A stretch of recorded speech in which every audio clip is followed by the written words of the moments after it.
নমস্কার বন্ধুরা, শ্রীগুরু নার্সারি থেকে বলছি। আজকে আপনাদের দেখাবো আমাদের একটা ছোট্ট কিচেন গার্ডেন টাইপের আছে।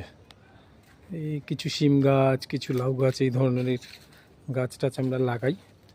তো এখানে দেখুন লাউ গাছে কীরকম লাউ হয়েছে, দেখতে পাচ্ছেন।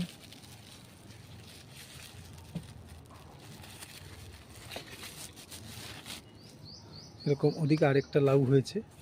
এই লাউটা পেরে ফেলার মতন অবস্থায় এসছে। মমিতা এখন লাউটাকে পারবে।